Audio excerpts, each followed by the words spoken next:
We got a bunch of Sonic Superstars sort of coverage from Game Informer to kind of go over more of the Emerald powers. So this is like kind of like the new gimmick. So I guess you could think of it like Wisp powers, but not really because you have to get the Emerald and stuff. And I actually think this is kind of cool to make like the Chaos Emeralds kind of stick out more because I guess in lore or whatever, the only thing every Chaos Emerald could I guess use Chaos Control and shit only if you're Shadow, and that's about it. And you can go Super when you have all 7. That's usually what they do. But this one, each color does its own thing. So the blue one does the thing where you have a bunch of like Knuckles or Sonics everywhere. Like we saw that in the trailer. The red one is sort of like the red shield, like from Sonic 3. We could do like a little burst of like, I guess it's not really a homing attack. It's more like you just get like a dash jump, I guess. Water, we also saw in the trailer, you could like swim around. Ivy or the green emerald, you could like, I guess, put up a giant thing of ivy and like leaf and like climb up to get secret areas and stuff. Vision, you could see through floors and get more rings and secret passages. The yellow emerald is slowing down time, which sounds kind of cool. And then the white emerald is just extra, so everyone gets like a different move, right? So Sonic could do his homing attack, Amy could throw a hammer, Knuckles could punch, which is weird that he couldn't do that to begin with. And Tails could use a tornado spin, which I guess he just kind of like, goes around in a tornado. And then obviously if you get all 7, you could go super, and everyone has their own super form. I know some people were kind of disappointed Amy doesn't turn yellow, she just turns lighter pink, but it is what it is. Yeah, I mean, these Emerald powers are all pretty cool. I think that the fact that now we know what all of the Emeralds are sort of going to do. I wonder exactly what order they're going to be in because that wasn't revealed within this article in particular.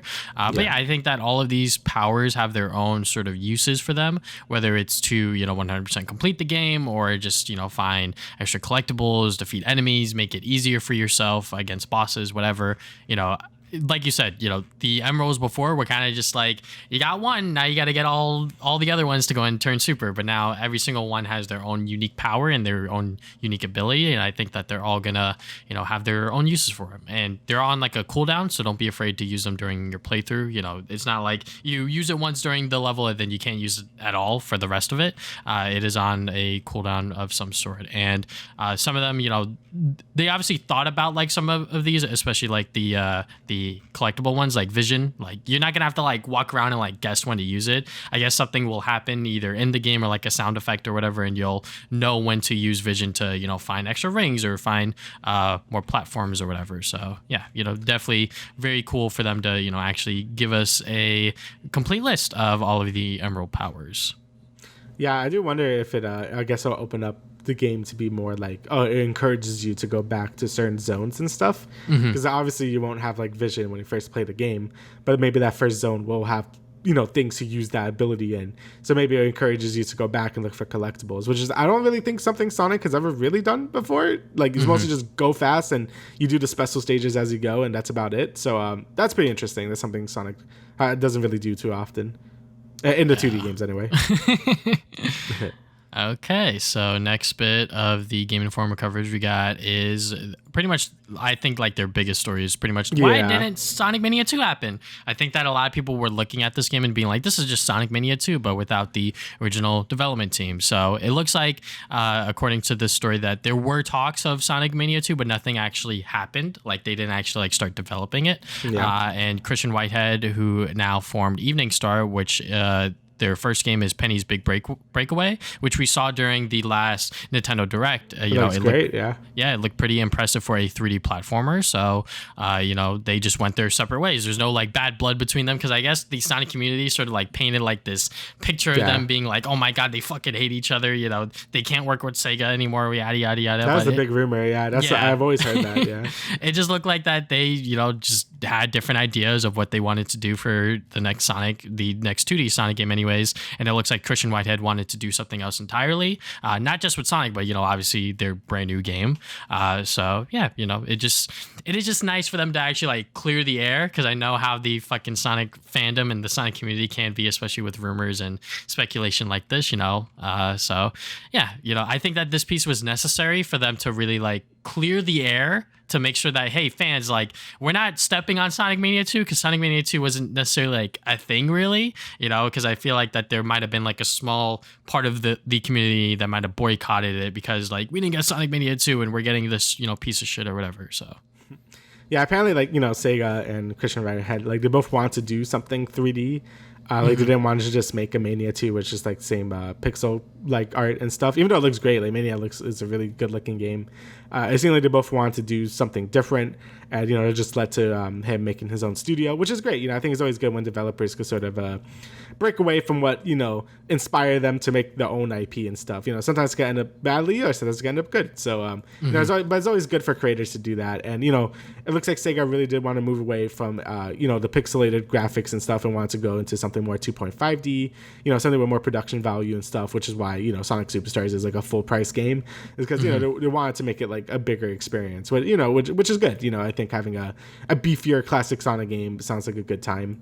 And yeah, it's, I like it when they're not too stuck to making like these classic games like just pixelated. Say they were like Mega Man, like, I was afraid that, Mega Man 11 is, oh, here's another pixel Mega Man game, but they ended up going for that 2.5D look. And I know it's not for everyone, and even for me, like, sometimes I do think pixel graphics look better than like 2.5D, but I feel like we're up to the point where I think they just look good at this point. Like, Mega Man 11 looked great, Sonic Superstars look really good, and I think Mario Wonder looks fantastic. So like, I think we're on our way to making 2.5D games look like just as good as like pixel graphics, so yeah.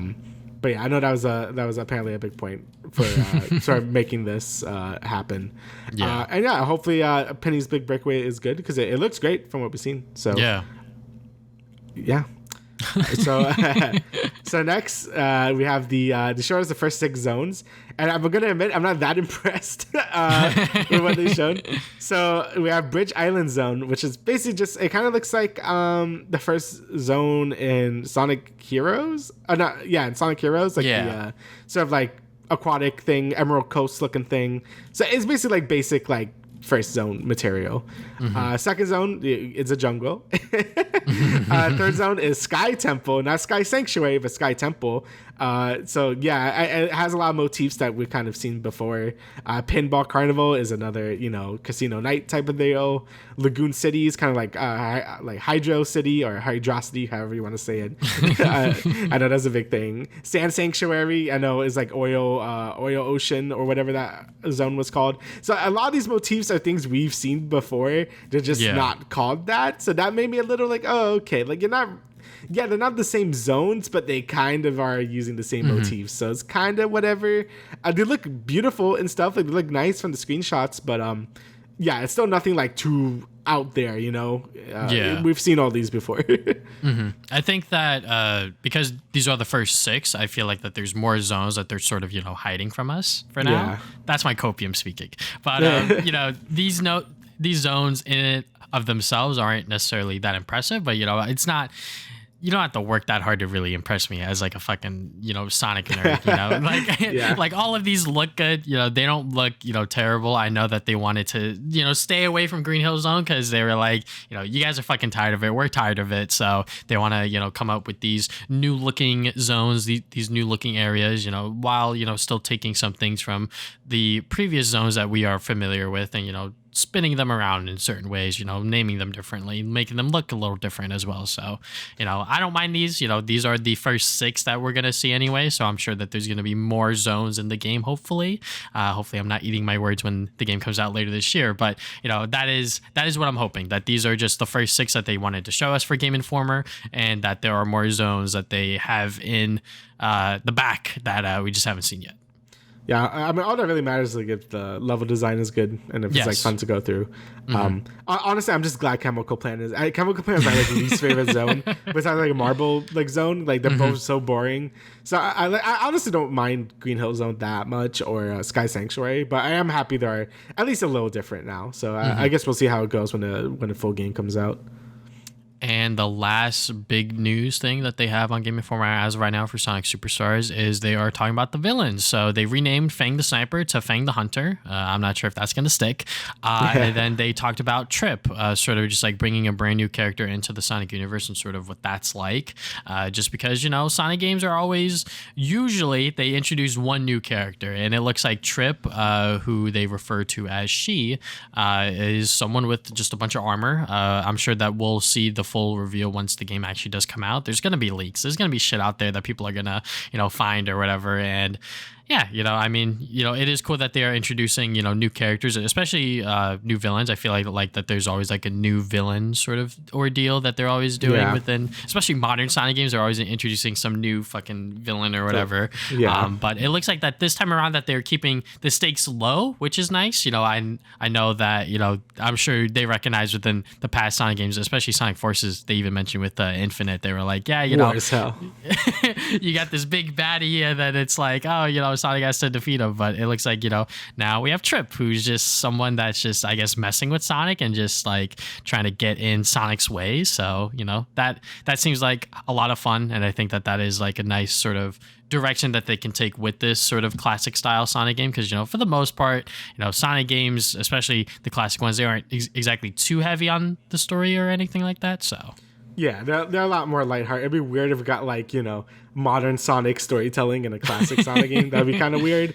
And it's kind of a nice contrast between this and Frontiers, which was more like, a bit more serious, a little more, it's taking itself more seriously and stuff. So having a more lighthearted Sonic game. I know some Sonic fans don't like that. Like apparently there's like a lot of hate for colors and generations now, which I'm just like, why? Yeah. I don't know, dude. Like people, because, I don't know, people getting nostalgic for 06 now, saying it wasn't that bad and colors is actually worse than it. I'm just like, okay, like, it's okay to be wrong. So I'm not saying colors is perfect, but it's whatever. But anyway, it's nice to have a Sonic game that's like, maybe I don't know, it just fits the classic Sonic. I don't want him like doing all his modern Sonic stuff, because then what's the point of having a classic Sonic series and a modern Sonic series? It wouldn't really make much sense. And even in this article, he mentions, where's Shadow? And it's like, well, Shadow is a modern Sonic thing, not a classic Sonic thing. So that wouldn't really make much sense. And I agree with him. I feel like this is to appeal more for the older fans, or more for fans who just like the classic type of Sonic. Bring in all his friends would kind of defeat the purpose. So I do agree with that philosophy there. So and it's good to see Fang as well. So yeah, I mean, if they want to do like a modern 2.5D Sonic game, I think that would be cool. Maybe not like Sonic 4 Episode 1 or anything Sonic like 4? that. Sonic 4? Yeah, nothing like that. But if they want to do a story like that, because obviously Shadow is becoming more popular with the Sonic Prime show. But yeah, we'll see exactly what happens with the future of Sonic. You never know, because this game literally came out of nowhere with the Summer Games Fest, and it's coming out later this year, which is awesome. So. Yeah, I do think it is time for Shadow to actually be in the game again, because he, with the movie and Sonic Prime, people are like, where the fuck is Shadow in like the actual games? So it'd be cool to have him in a major role again. But I guess to see whatever their next big 3D Sonic game is. But again, we don't want to rush them. Let them work, let them cook. But yeah. So next.